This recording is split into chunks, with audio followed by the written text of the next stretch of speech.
Hey guys, I figured I'd make a video tonight about the 5 string bass guitar and what my thoughts are on it. So as you guys can tell, I got a bit of an upgrade. 5 string Ibanez sound gear, just like my 4 string, which is an Ibanez sound gear, except some added bells and whistles. I'd call it an upgrade for sure. As for the story about how I got this, the guys at Guitar Center pretty much know my name. I'm always in there causing trouble. I like to go in there, sit down, and play test all their basses. You know what I mean? See what's out there. I like to broaden my horizons. Okay, and that's what I did. I went in there. I played Schecters to Fenders to Ibanez's. I played 7 strings all the way down to 4 strings. Excuse me. I've also played rarities to commonalities, like I played an Ibanez AFR5WAP.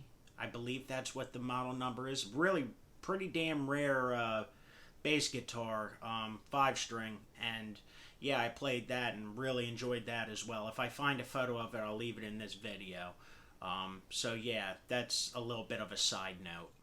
So I walked in and I went and took a little perusal around, and I found this bad boy hanging up on the wall. So I thought it was a little bit lonely, so I pulled it off the rack and I played with it. That didn't sound right, did it?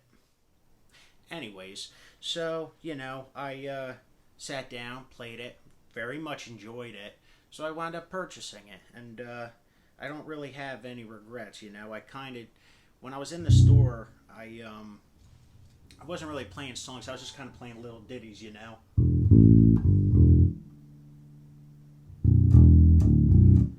Just kind of fooling around.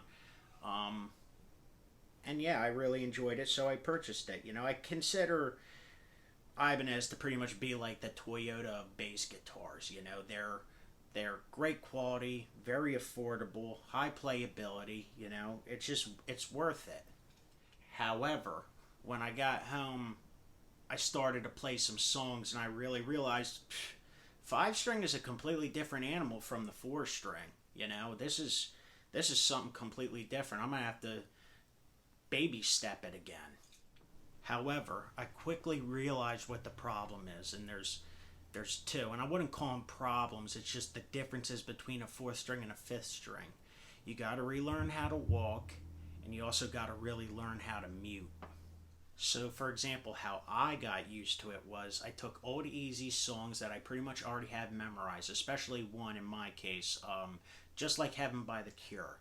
And I just started walking and muting away for the 5th string. So, for example,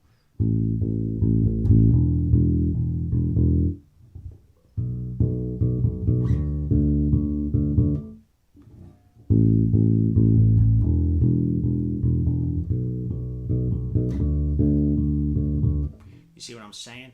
So to really get used to the 5th string is to play the 5th string.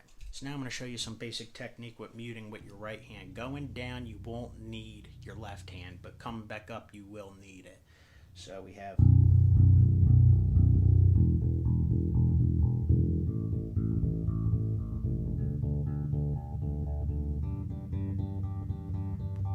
See how I just did that? So you're going down and sticking your thumb in between each string to help isolate it going down. You don't even need your left hand for that. Now we may need our left hand. So